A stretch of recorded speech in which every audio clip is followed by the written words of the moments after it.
E aí pessoal, tudo bem? Galerinha do primeiro ano, hoje nós vamos falar do nosso módulo 4. O que tem no nosso módulo 4 de importante? Uma série de coisas. Mas antes de eu começar, queria te fazer uma pergunta.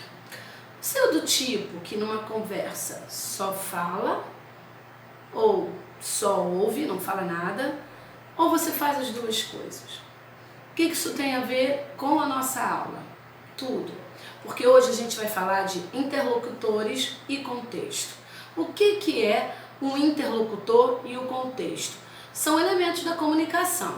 E a gente já tinha falado em aulas anteriores, e também na aula de literatura você deve lembrar, que existem 6 elementos da comunicação.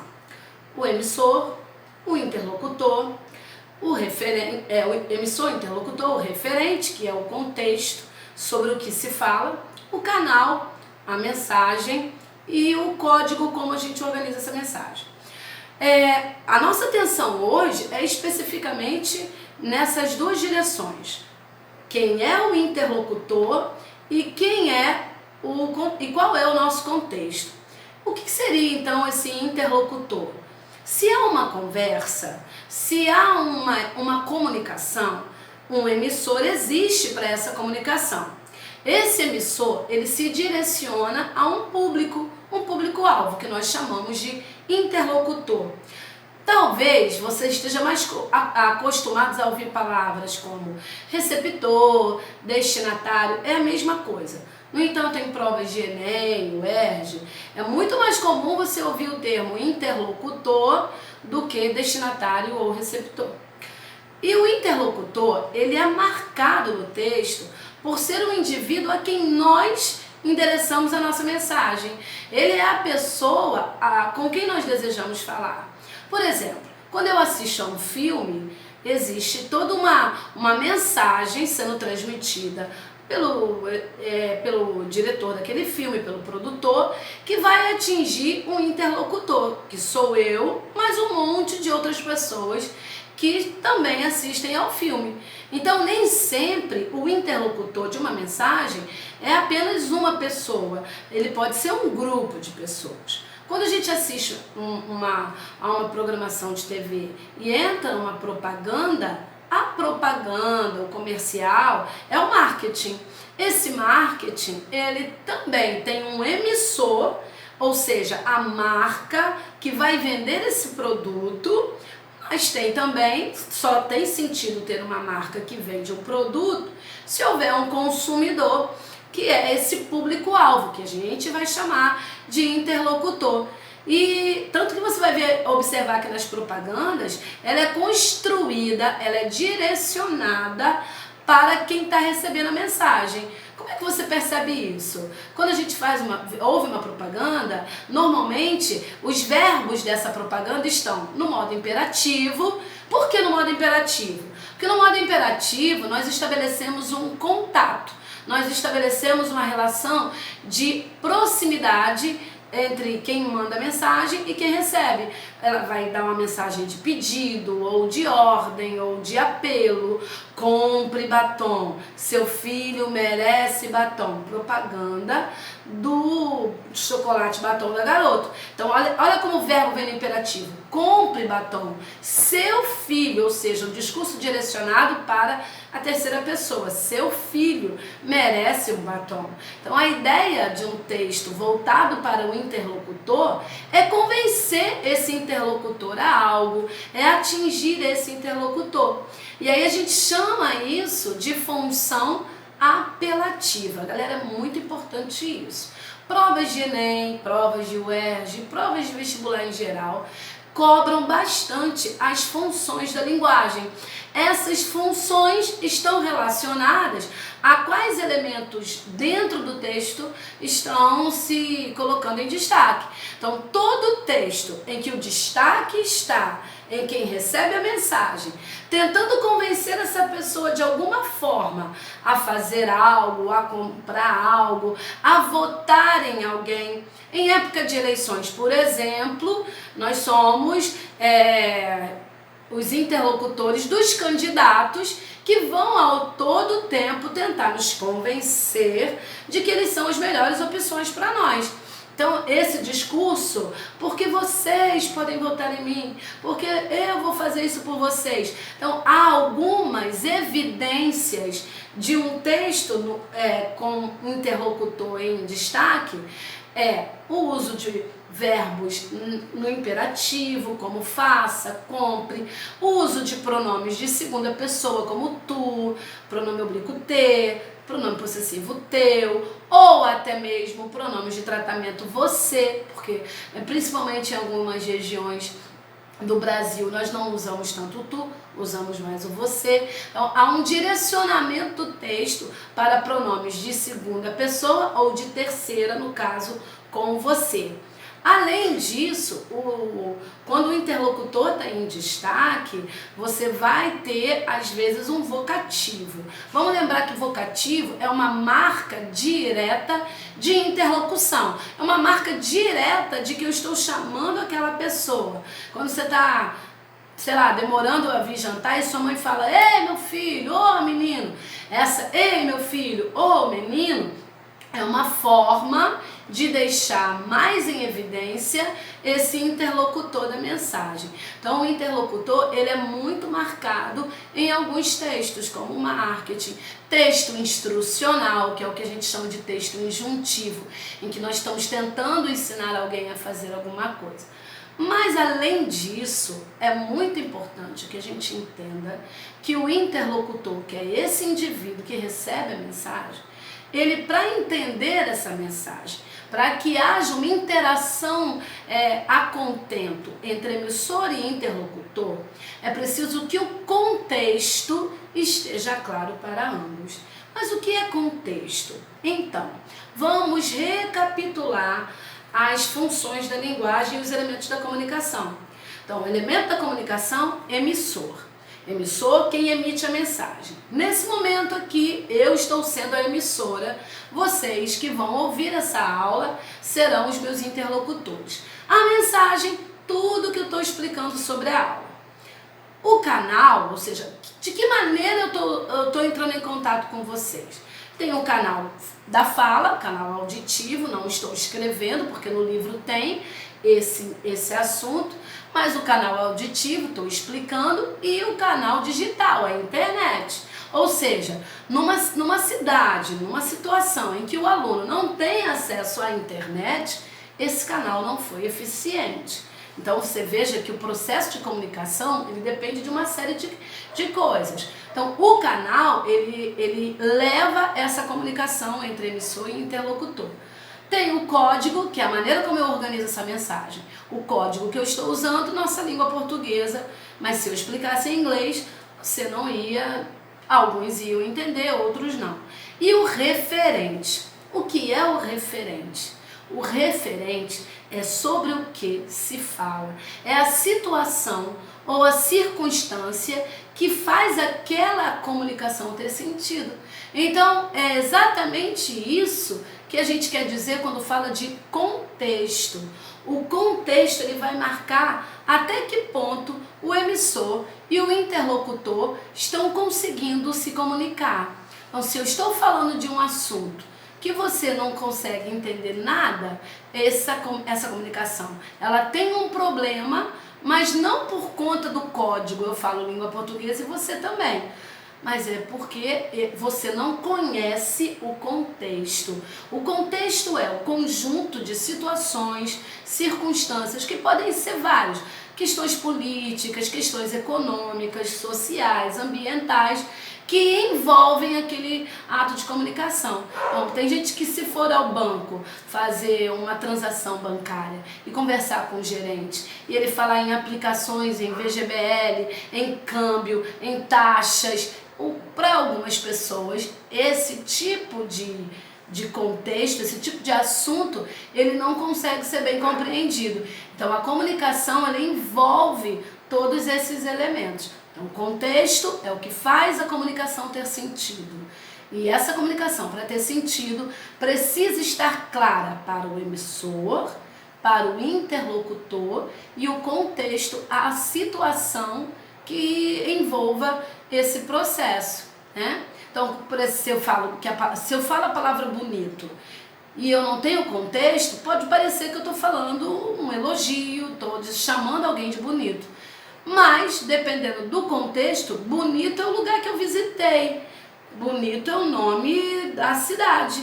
Então, essa referência, só mesmo com contexto, para a gente conseguir entender. É igual se eu falar perdeu. Perdeu, pode ser que alguém perdeu alguma coisa, perdeu a carteira, perdeu o livro. Mas se alguém de moto, com capacete, se aproxima de mim e diz perdeu, eu já entendo por aquela situação, por aquele contexto, que esse verbo naquele momento tem um outro significado, representa que eu estou sendo assaltado. Então, o contexto, ele é muito importante, porque é ele que vai me ajudar a definir qual é o sentido da mensagem. Vamos ver um resuminho que eu fiz para vocês? Então, meus amores, vamos fazer aqui um resuminho para vocês, tá? O interlocutor e o contexto. Conjunto de circunstâncias sociais, históricas, políticas, ambientais e etc. a que se refere uma conversa, assunto, uma mensagem, né? Por exemplo, numa charge. Se eu não conhecer as personagens de uma charge, não vou conseguir entender o contexto da piada.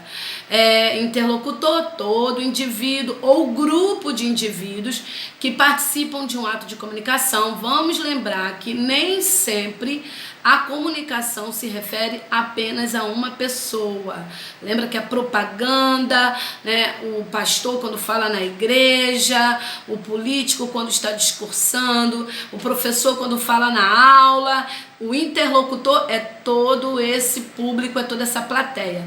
Nilceia, posso chamar também esse interlocutor de público-alvo? Claro que sim, pode chamar de público-alvo, tá? Então, para a gente ter um entendimento pleno de uma mensagem, é preciso que o contexto dessa mensagem seja claro para que o emissor e também o interlocutor possam ter efetiva entendimento sobre o que se tentou veicular. Existem tipos de interlocutor, viu, gente? Então, nem todo interlocutor é igual. Primeiro tipo de interlocutor que você tem na sua apostila é o que nós chamamos de interlocutor universal. Interlocutor universal é o que pode ser qualquer pessoa. Então, quando o jornal, por exemplo, o jornal, ele é escrito de modo que qualquer indivíduo leia aquele jornal. Então, ele se direciona à maior quantidade possível de leitores. Então, os livros, os romances, os livros são direcionados a qualquer público.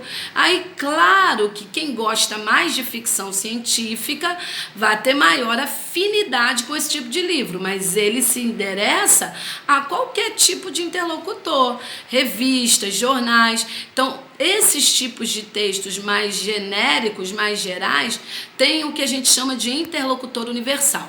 Quando nós fazemos a nossa redação para o Enem, por exemplo, quem é o meu interlocutor? E o corretor da redação. Na verdade, não. Quem é o seu interlocutor é um interlocutor universal. Como assim? A ideia numa redação dissertativa é que qualquer pessoa que pegue aquele texto consiga ler, compreender e entender a sua mensagem. Não precisa ser só o seu corretor. É claro que imediatamente, quando se pensa numa prova, o corretor é o interlocutor direto, mas não é só, eu não posso pensar em fazer um texto tão difícil e complexo de modo que o interlocutor da minha prova, da minha redação, seja só o corretor da banca, tá bom? Essa é uma regra de ouro. Simplicidade e clareza tornam os textos melhores. O segundo tipo de interlocutor é o que a gente chama de interlocutor específico. Isso é porque ele é específico, porque esse texto é direcionado a um indivíduo mais restrito. Nós temos, nesse caso, uma situação que não é aberta para a sociedade. Exemplo, uma carta pessoal, ele é um texto com interlocutor específico. E olha, a carta, ela é definitivamente um texto que se direciona para um interlocutor. Então, ela não precisa ter ela não tem um interlocutor genérico, ela tem um interlocutor específico. Querido pai, querida mãe, né? pro crush, para qualquer pessoa que você... Se bem que as pessoas hoje quase não escrevem carta, né? E-mail também tem um interlocutor específico. Na hora que a gente manda um e-mail, tem uma pessoa específica, ou um grupo específico. Mesmo que seja um grupo, eu trabalho numa firma, e aquele e-mail vá para todos os funcionários, mesmo assim ele tem um interlocutor específico. A carta argumentativa, que nós vamos falar mais à frente, lá no segundo ano, que é um texto que também há de ser argumentativo, ou seja, eu defendo uma ideia, eu defendo uma opinião, mas tenho lá um interlocutor específico que a banca me deu para eu me dirigir a ele. Esse tipo de texto tem um interlocutor mais específico, e aí a regra é: eu preciso usar uma linguagem mais adequada possível para atingir esse tipo de interlocutor. Quando o meu interlocutor é mais universal, mais genérico, o ideal é que a minha redação, que o meu texto esteja dentro da linguagem padrão. Ah, esqueci o que é a linguagem padrão. A linguagem padrão é aquela em que nós usamos as regras gramaticais, nós usamos a linguagem sem gírias, de modo que atinja a maior parte das pessoas. Então, gente, para a gente fechar bem esse módulo e você não ficar com nenhuma dúvida, é importante que você no seu caderno faça essas anotações, tá bom? As características de um texto voltado para a figura do interlocutor terão, gramaticalmente falando, que tipos de características nós encontraremos num texto com esse elemento em destaque. Verbos no imperativo, então, primeiro ponto.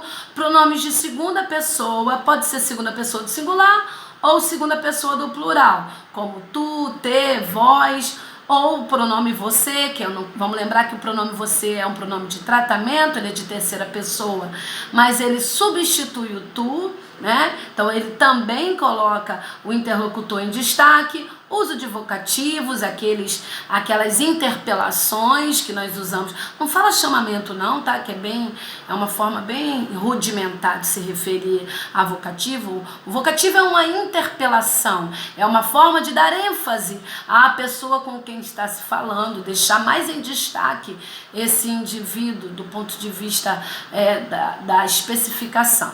E quando a figura do interlocutor, da pessoa com quem eu falo, é o que está em destaque dentro de um texto, teremos então a função apelativa da linguagem ou conativa, que é aquela função predominante na propaganda, né, nas campanhas que o governo passa para as pessoas se conscientizarem, né, em época de coronavírus. Fique em casa. Fique quem? Fique você com quem eu estou falando, né? Então, fique em casa você. Não venha para a rua. Não venha para a rua você. Então, temos...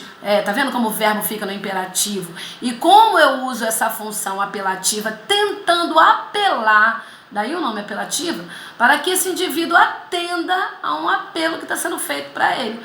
Então, a função apelativa ela é toda centrada nessa figura que é quem recebe a mensagem, tá bom?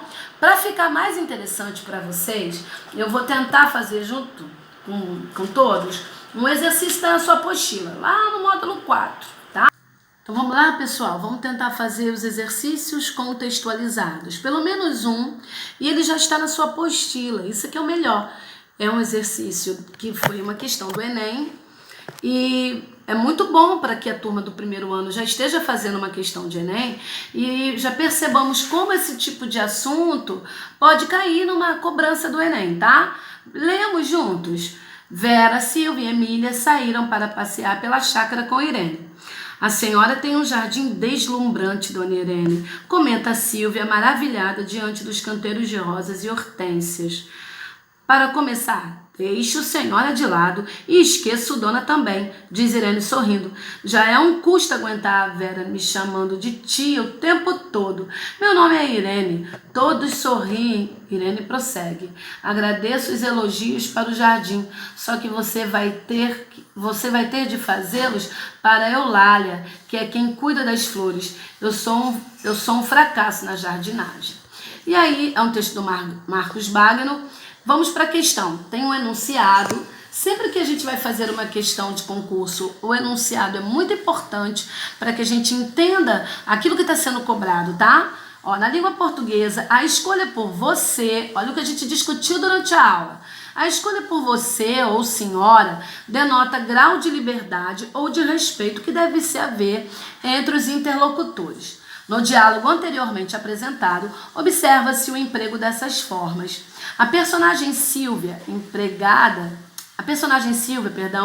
a forma senhora ao se referir a Irene. Na situação apresentada no texto, o emprego de senhora ao se referir a interlocutora, aquilo que eu disse para vocês, em provas, em questões de vestibulares, você não vai ouvir a palavra destinatário ou receptor.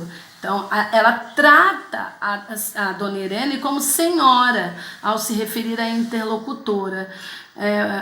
Isso ocorre porque Silvia, ela acha que quando alguém trata uma outra pessoa por senhora nessa circunstância aqui, aí você pensa que Irene é jardineira, acredita que Irene gosta de todos os que a visitam, observa que Irene e Eulália são pessoas que vivem em área rural, não tem nenhuma relação chamar alguém de senhora e a pessoa viver numa área rural. Deseja expressar por meio de sua fala o fato de sua família conhecer Irene. Letra E é melhor, tanto que a dona Irene refuta, né? Me chama de Irene, considera que Irene é uma pessoa mais velha, com a qual não tem intimidade. Então, esse senhora aqui é uma forma de mostrar respeito, é uma forma de mostrar um certo grau de distanciamento.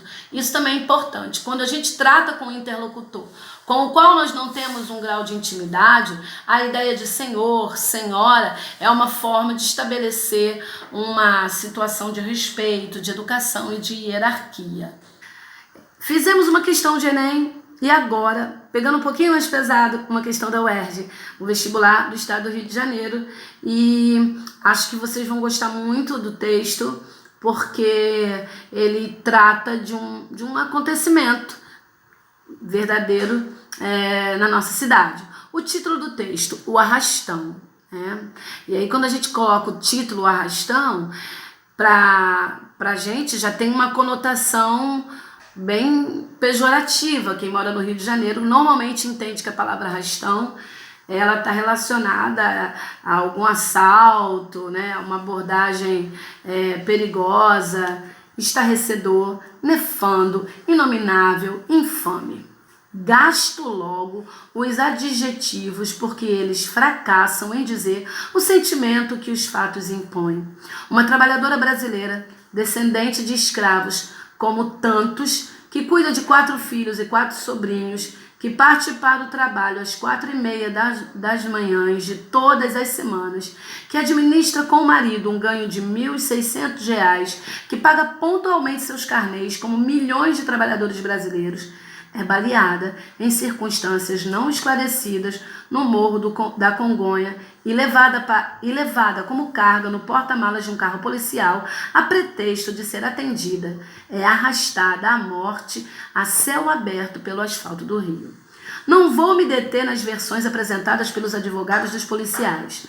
Todas as vozes terão que ser ouvidas e com muita atenção à voz daqueles que nunca são ouvidos. Mas antes das versões, o fato é que esse porta-malas, ao se abrir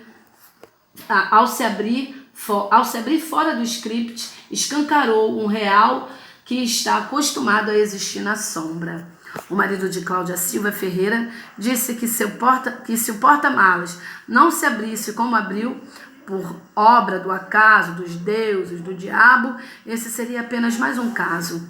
Ele está dizendo que seria uma morte anônima, aplainada pela surdez da praxe, pela invisibilidade, uma morte não questionada como tantas outras. É uma imagem verdadeiramente surreal, não porque esteja fora da realidade, mas porque destampa, por um acaso objetivo, a expressão era usada pelos surrealistas, uma cena recalcada da consciência nacional, com tudo o que tem de violência naturalizada. E aí o texto vai construindo todo um cenário sobre a história de uma trabalhadora que é arrastada por um carro de polícia, e daí o título arrastão. Não tem nada a ver com a nossa suposta interpretação Pelo contrário, o arrastão quem sofre é a vítima nesse caso. E ela vai construindo esse texto, discutindo como ela se sente ao ver essa cena. No início do texto, ao expressar sua indignação ao tema abordado, o autor apresenta uma reflexão sobre o emprego de adjetivos. Essa reflexão está associada à seguinte ideia. Voltando ao primeiro parágrafo comigo, ó, estarrecedor, nefando, inominável, infame. O texto começa com uma sequência de 4 adjetivos. O que o adjetivo normalmente faz num texto? O adjetivo é feito para descrever algo. O adjetivo traz qualidade. O adjetivo traz características. É como se o autor estivesse buscando alguma forma, alguma palavra que fosse compatível com a cena horrorosa a que ele assistiu. Então o texto começa com essa sequência. E por que é uma sequência? Que nós chamamos na redação de enumeração. Por que ele enumera vários adjetivos? É como se um adjetivo só não fosse suficiente para conseguir esclarecer ou demonstrar aquilo que ele sente. Então, essa reflexão está associada à seguinte ideia, né? A linguagem se mostra insuficiente, ou seja, a linguagem, a palavra, a quantidade de adjetivos parece insuficiente para descrever tamanha violência, tamanha falta de respeito com uma cidadã. A resposta correta, letra C. Então, galera, nossa aula do módulo 4 acabou aqui. Eu espero que vocês tenham entendido. Se não entenderem, depois vocês podem colocar as dúvidas lá no grupo e façam outros exercícios, terminem de fazer as questões e da próxima vez nós faremos o módulo 5. Tá bom? Um beijo para vocês, cuidem-se, fiquem em casa.